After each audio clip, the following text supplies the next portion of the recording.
Day 5 of the 30-day film challenge. Today, a film that I think is underrated.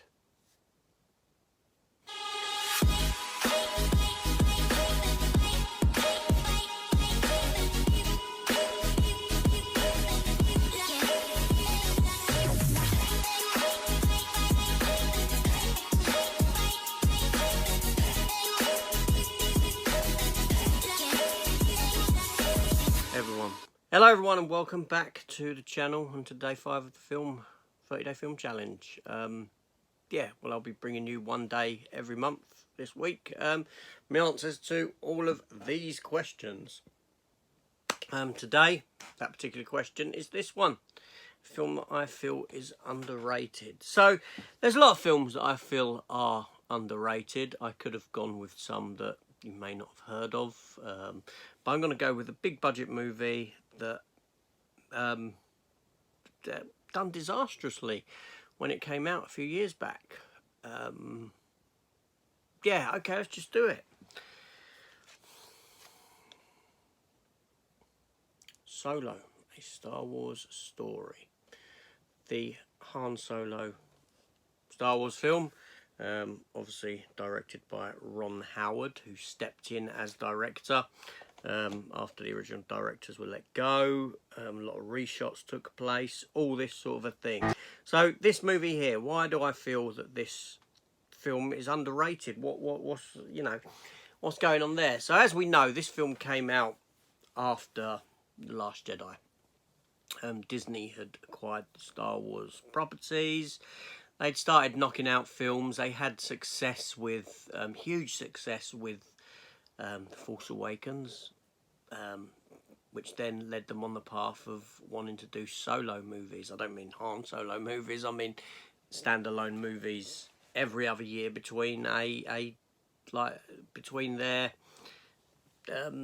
sequel trilogy.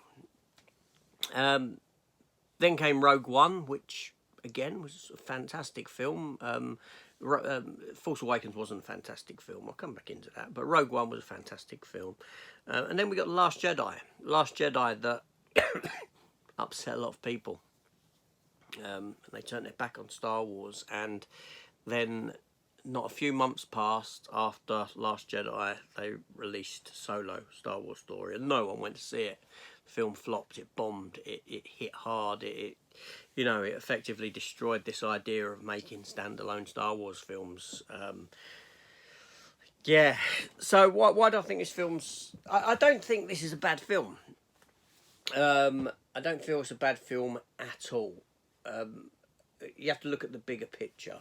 Obviously, after this, the sequel trilogy finale came. The... what was it? Rise of Skywalker, was it called? And it was dreadful. It was dreadful. You had a trilogy that was unneeded, a trilogy that went nowhere, that gave us nothing.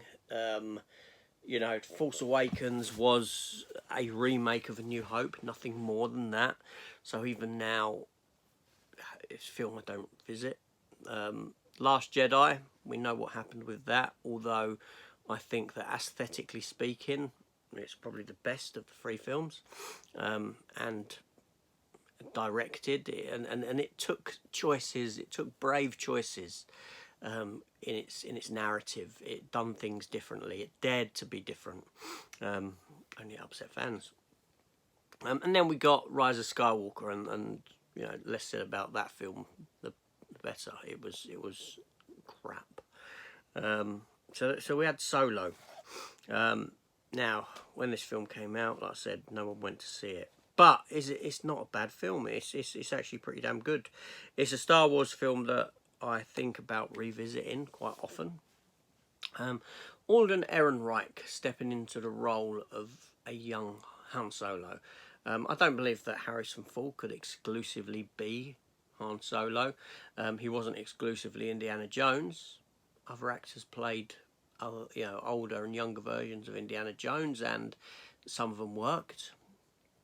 And Alden Ehrenreich in this worked as a young Han Solo. He was pretty damn good. Now I know that everyone wanted that other geezer to do it, the geezer who could do impressions of Han Solo. But the one thing, I'm glad they didn't take that route, because the one thing I wouldn't want to watch is a 2-hour movie of essentially an impressionist, someone giving me an impression of someone else.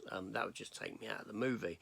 You needed someone who could step into the role and put their own spin onto it, and that's what we got with Alden Ehrenreich. Now, I know there was a lot of talk about him behind the scenes not being particularly great to work with and needed acting coaches and all this sort of stuff. I don't know about that. The film is very dark in look. It is very, very aesthetically, looks like the lights are down all the way through it, but it's not a bad film. We've since had, and the reason it's not a bad film, what's elevated it is the Disney Plus shows, because it feels more akin to those. You've got the world of the Mandalorian and the Boba Fett show and Obi-Wan and all this sort of a thing, and this film actually feels like it kind of fits into place into that jigsaw, that side of the Star Wars universe, shall we say. Love them or hate them, whether you're a fan of that sort of stuff or not, this film fits there nicely.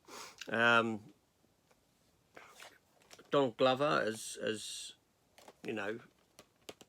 Lando Calrissian was very good, fresh off of Community. He was very good in that role. Yeah, I think it's a film that over time people will sort of gravitate towards more and realise that, it wasn't bad. It wasn't bad at all. I don't know if that's just in comparison to the bad that we got. No, it's not. It's not. It's quite a good film, actually. It's quite a good film. It's a shame it went through all the troubles that it did.